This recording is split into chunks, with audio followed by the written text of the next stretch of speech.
قابل احترام ناظرین، عزیز طلبہ، السلام علیکم۔ نظم نمبر 1 صفحہ نمبر 72 پر دی گئی ہے درسی کتاب میں میری دعا۔ اس کے شاعر صفی اورنگ آبادی ہیں اور اس کے مشقی سوالات سرگرمیاں لے کر کے حاضر ہوا ہوں۔ صفحہ نمبر 73 پر آپ درسی کتاب میں دیکھ سکتے ہیں۔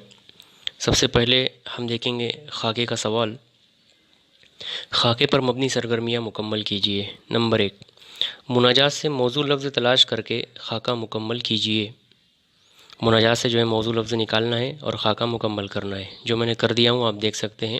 ذلت سے بچانے والی چیزیں، ایمان، اس کے بعد ہے عیش، پھر دولت، عز اور وقار، اس طرح 5 چیزیں ہیں۔ خاکہ مکمل ہوا۔ نمبر 2، مناجات سے موضوع لفظ تلاش کر کے خاکہ مکمل کیجیے۔ یہاں پر 4 چیزیں دی گئی تھی: نفس، غم، آنکھ اور دل۔ تو ہم نے لکھا نفس کا شعلہ بار، غم کا غم گسار، آنکھ کے سامنے لکھا ہے لذت دیدار اور دل مطمئن۔ اسی طرح خاکہ نمبر 3، مناجات پڑھ کر ذیل کے خاکے میں متعلقہ لفظ لکھیے۔ متعلقہ لفظ لکھنا ہے جو اس کے متعلق ہے، اس کے ساتھ میں آیا ہے۔ تو 4 چیزیں دی گئی ہیں: لذت، فریب، گردش اور نالا۔ تو لذت دیدار، فریب سفید و سیاہ، گردش کا لکھا ہم نے لیل و نہار اور نالا کا لکھا ہم نے جگر گداز۔ اسی طرح خاکہ مکمل ہوا۔ یہاں پر اگلا سوال ہے، مناجات کے مصروں کے حوالے سے خاکے میں موضوع جملہ یا فقرہ ہم کو لکھنا ہے یہاں پر۔ تو اس طرح سے ہم لکھیں گے۔ نمبر 1 یہاں پر دیا ہوا خدا کی صفت، تو اس کے سامنے دیکھیے لکھا ہے ہر ایک کی بگڑی سنوار دینا۔ یہ اللہ کی صفت نظم میں بیان کی گئی، وہ ہم نے لکھا ہے۔ اس کے بعد دیا ہے خدا کا حکم، ہم نے لکھا ہر ایک چیز مجھ سے مانگ، یہ خدا کا حکم ہے۔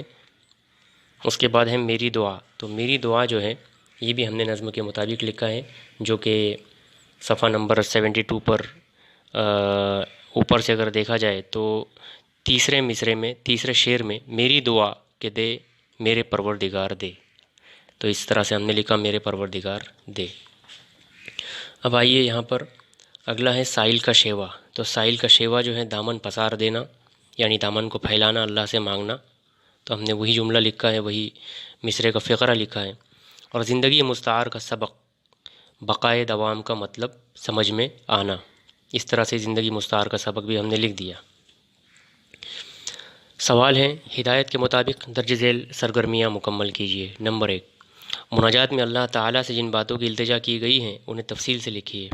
مناجات میں اللہ تعالیٰ سے جن باتوں کی التجا اور دعا مانگی گئی انہیں تفصیل سے لکھنا ہے۔ تو جواب، شاعر صفی اورنگ آبادی نے شروعات میں ہی یہ مراد مانگی ہے اور التجا کی ہے کہ اے میرے رب، اے میرے پروردگار، میری بگڑی بنا دے اور مجھے دنیا اور آخرت دونوں میں سب کے سامنے ذلیل نہ کر، اور مجھے ایمان اور دولت اور عزت اور وقار عطا کر۔ شاعر صفی اورنگ آبادی نے اللہ کے سامنے مانگتے ہوئے یہ بھی کہا کہ اے میرے رب، میرے دل کو اطمینان دے اور مجھے غم کے ساتھ غم کو سمجھنے اور دور کرنے والا دوست بھی عطا کر، یعنی مخلص دوست۔ شاعر نے مزید یہ کہا کہ اے میرے رب، آنکھوں کو دیدار کی لذت عطا کر جو میرے دل کو ایک پاکیزہ کیف خمار عطا کرے۔ اسی طرح شاعر نے التجا کی کہ مجھے زمانے کے قریب سے، زمانے کے، یہ بائی مسٹیک ٹائپ ہوا ہے، زمانے کے فریب سے، دھوکے سے اور زمانے کی پریشانیوں اور دن رات کی گردشوں سے محفوظ رکھ۔ شاعر صفی اورنگ آبادی نے مزید التجا کی کہ اے میرے پروردگار، مجھے عقل سلیم عطا کر کہ باقی زندگی کا مقصد بھی سمجھ میں آ جائے، اور اے رب تو مجھے اپنے فضل سے بار بار عطا کر۔ آخری شعر میں صفی اورنگ آبادی نے ایک نیا طریقہ یعنی حسن طلب کا استعمال کرتے ہوئے کہا کہ اے میرے رب، بندہ اپنی حیثیت کے مطابق تجھ سے ایک مانگتا ہے، مگر تو اسے اپنی شایہ نشان ہزار نعمتیں عطا کر۔ اسی طرح یہ پہلا سوال ہوا۔ سوال نمبر 2، دنیا میں محبت کی قدر کی بقا کے لیے شاعر کی خواہش تحریر کیجیے۔ جواب، دنیا میں جو ہے محبت کی قدر باقی رہے اس کے لیے شاعر نے کیا خواہش کی ہے نظم میں، مناجات میں یہ ہم دیکھ رہے ہیں۔ دنیا میں محبت کی قدر کی بقا یعنی محبت کو باقی رکھنے کے لیے شاعر نے یہ تمنا ظاہر کی ہے اور شعر میں اس کو اس طرح سے بیان کیا ہے کہ انسانوں میں محبت کا شیوا، محبت کا طریقہ اور محبت کی صفت باقی نہیں رہی۔ شاعر کے مطابق اس کی وجہ اور سبب یہ ہیں کہ انسانوں کے دل سخت ہو چکے ہیں، بھلی اور اچھی باتوں کا اثر ان کے دلوں پر نہیں ہوتا۔ اسی لیے صفی اللہ سے دعا کرتے ہیں کہ اے میرے رب، انسانوں کو جگر گداز یعنی نرم دل عطا کر کہ دلوں پر اثر ہو اور نفس میں انقلابیت ہو اور حرکت و عمل ہو۔ اسی طرح سوال نمبر 3، مناجات کی روشنی میں خدا کی صفت کے بارے میں لکھیے۔ خدا کی صفت لکھنا ہے ہم کو، مگر مناجات کی روشنی میں۔ جواب، مناجات کی روشنی میں خدا کی صفات مندرجہ ذیل ہیں۔ اللہ تعالیٰ کی کتابوں میں اور علوم کی تحریروں میں بے انتہا اور لاتعداد صفات موجود ہیں، مگر صفی اورنگ آبادی نے مناجات میں جو بیان کیا وہ کچھ اس طرح ہیں کہ اللہ تعالیٰ ہر ایک کی تقدیر کو سنوارنے پر قادر ہے، ہر ایک کی مراد، تمنا اور التجا کو پوری کرنے اور دنیا اور آخرت میں عزت اور ذلت دینے پر قدرت رکھتا ہے۔ اللہ تعالیٰ کی صفات میں سے ایک صفت یہ بھی ہے کہ دنیا کے تمام انسانوں کے دل اللہ کے قبضے قدرت میں ہیں، وہ چاہے سخت بنا دے یا نرم۔ اللہ تعالیٰ کسی کو غم عطا کرتا ہے تو کسی کے دل کو اطمینان بھی دیتا ہے۔ اور صفی اورنگ آبادی نے مزید بیان کرتے ہوئے تحریر کیا کہ اللہ کی صفت یہ ہے کہ بار بار مانگنے پر بھی وہ منع نہیں کرتا، اپنے فضل سے عطا کرتا رہتا ہے اور اس کے خزانے میں کمی واقع نہیں ہوتی۔ سوال نمبر 4، حفاظت سے متعلق شاعر کی التجا کو بیان کیجیے۔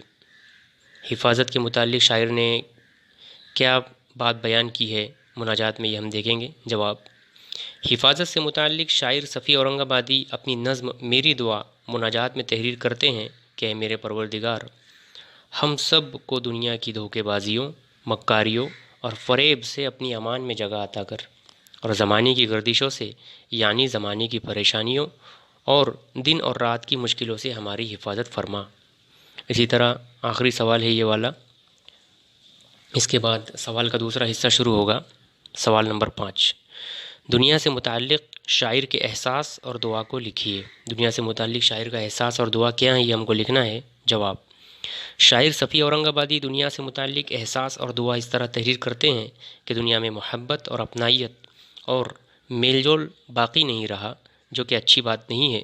اسی لیے صفی اللہ کی بارگاہ میں دعا کرتے ہیں کہ اے میرے رب، دنیا میں محبت کرنے والے دل بنا اور انسانوں کے دلوں میں نرمی اور رحم عطا کر۔ اسی طرح آئیے صفحہ نمبر 73 پر آپ دیکھ سکتے ہیں کہ استحسانی وضاحت ہم کو کرنا ہے، تو اس میں تقریباً وضاحت ہی ہوتی ہے، لیکن آپ کو آپ کے سامنے ایک نئی معلومات میں اضافہ کرتا چلوں کہ استحسان دراصل کہتے کسے مختلف تعریفیں ہیں استحسان کی۔ نمبر 1، ایک قیاس سے دوسرے قیاس قوی کی طرف عدول کرنے کا نام استحسان ہے۔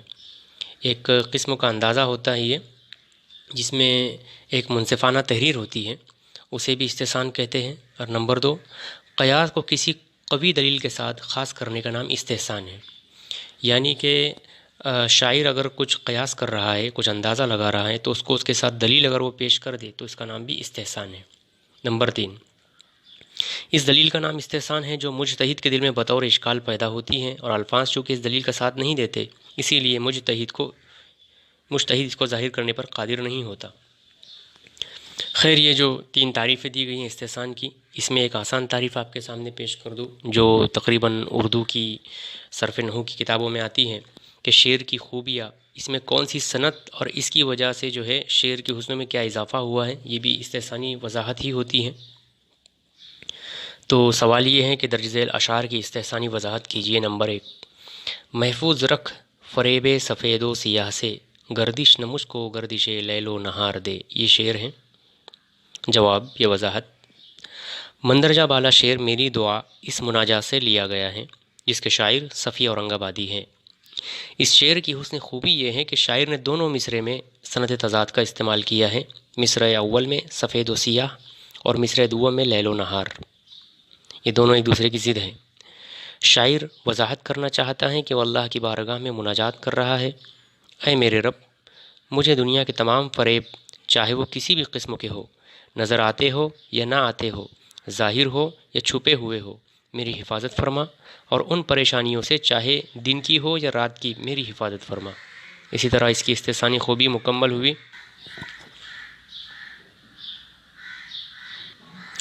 اسی طرح جو ہے دوسرا مصرع ہے،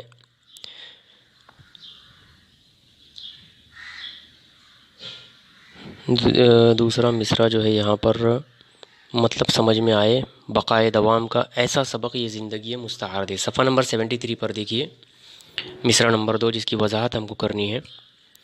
جواب: مندرجہ بالا شعر میری دعا اس مناجات سے لیا گیا ہے جس کے شاعر صفی اورنگ آبادی ہیں۔ یہاں بقائے دوام دیکھیے بریکٹ میں سرخ رنگ میں جو ہے کل دیا ہے، تو بقائے دوام کل کو سمجھنے کے لیے زندگی مستعار جز کا حوالہ دیا گیا ہے۔ یہ صرف نحو کا ایک حصہ ہے گرامر کا، جس میں ہم اس کا بھی تذکرہ کر لیں گے کہ جس کے شاعر صفی اورنگ آبادی ہیں۔ یہاں بقائے دوام کل کو سمجھنے کے لیے زندگی مستعار یعنی کہ جز کا حوالہ دیا گیا ہے۔ جز یعنی چھوٹا ٹکڑا اور کل یعنی تمام۔ شاعر کی اس خوبی کو زبان کا مجازی استعمال کہتے ہیں۔ اس خوبی کو مجاز مرسل کہا جاتا ہے۔ دراصل شاعر کہنا یہ چاہتا ہے کہ اے میرے رب، اس عارضی زندگی کے ذریعے مجھ کو بقائے دوام یعنی کہ جو ہمیشہ کی زندگی اور باقی رہنے والی زندگی ہے اس کا مطلب سمجھ میں آ جائے۔ اس طرح سے یہ 2 شعر ہم نے آپ کو سمجھا دیے، اور بقیہ 2 شعر آپ کو بطور ہوم ورک جو ہے آپ کو گھر پہ کرنا ہے، سمجھنا ہے، اور کم سے کم درجے میں آپ کو اس کی وضاحت ضرور کرنا ہے۔ اسی طرح آئیے ہم اگلا سوال دیکھتے ہیں۔ درج ذیل مصرے پر ذاتی رائے دیجیے۔ یہ ذاتی رائے بھی آپ ہی کو کرنا تھا گھر پہ، لیکن میں نے یہاں پر میری رائے دے دیا ہوں، آپ کی رائے بھی دے سکتے ہیں، چاہے تو یہ بھی لکھ سکتے ہیں۔ نمبر 1 ایک ہی دی گئی ہے، دنیا میں کچھ بھی قدر محبت نہیں رہی، اس کے بارے میں ذاتی رائے دینا ہے۔ یہاں پر ایسا ہے اگر کلاس میں 80 بچے ہیں، 50 بچے ہیں، تو سب کی رائے 50 کی 50 الگ آئے گی۔ اگر 80 ہے تو 80 کی الگ آئیں گی، تو کوئی ضروری نہیں کہ جواب یہی ہو، لیکن اگر جواب یہ بھی لکھتے ہیں تو کوئی مذائقہ نہیں۔ دنیا میں کچھ بھی قدر محبت نہیں رہی، جواب مندرجہ بالا مصرع آج کے دور اور حالات کی بالکل عکاسی کرتا ہے۔ دنیا میں جس قدر مطلب پرستی عام ہوتی جا رہی ہے کہ کسی سے ملنا، بات کرنا، ملاقات کرنا اور دوستی کرنا، یہ تمام اچھے اور نیک کاموں کے اندر اخلاص باقی نہیں رہا، بلکہ صرف مفاد پرستی ہی بچ گئی ہے۔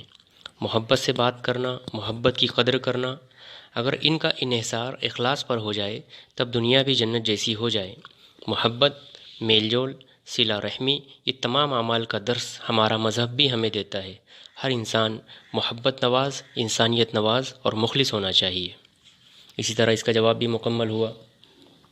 اب ہم کو دیکھنا ہے ہدایات کے مطابق قواعدی سرگرمیاں مکمل کرنا ہے۔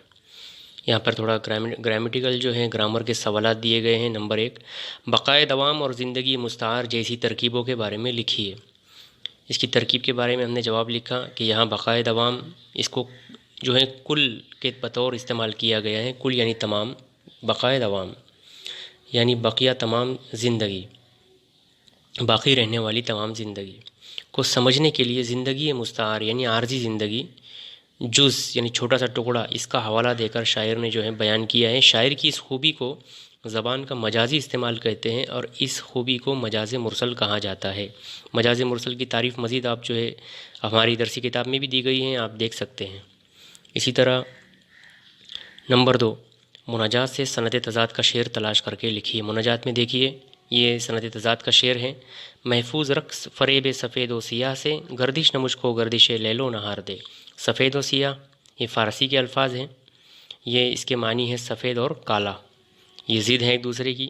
مصرع نمبر 2 میں بھی لیل و نہار دیا ہے، یہ دونوں عربی کے الفاظ ہیں جس کے معنی دن اور رات کے ہیں۔ اسی طرح درج ذیل فقروں کے لیے صرف ایک مصرع لکھیے۔ یہ آخری سوال ہے ہمارا۔ نمبر 1 کونین سے متعلق شاعر کی دعا۔ کونین سے متعلق جو دعا ہے اس کے لیے ایک ہی مصرع ہے۔ جواب کونین میں ذلیل نہ کر سب کے روبرو۔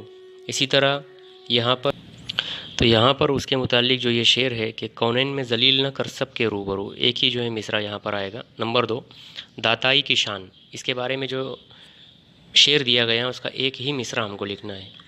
جواب داتا کی شان یہ ہے کہ جاری ہو اس کی دین، اسی طرح ایک مصرع مکمل ہوا۔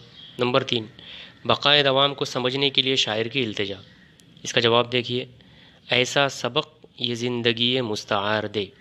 اور آخری سوال شاعر کا حسن طلب، اس کے بارے میں ایک مصرع یہ ہے کہ وہ تجھ سے ایک مانگے تو اس کو 1000 دے۔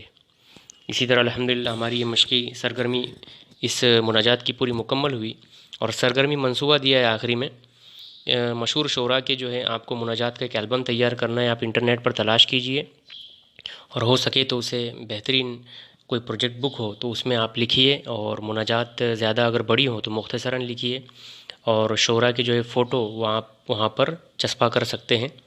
اور انشاءاللہ اگلے ویڈیو آنے تک کے جو ہیں خدا حافظ۔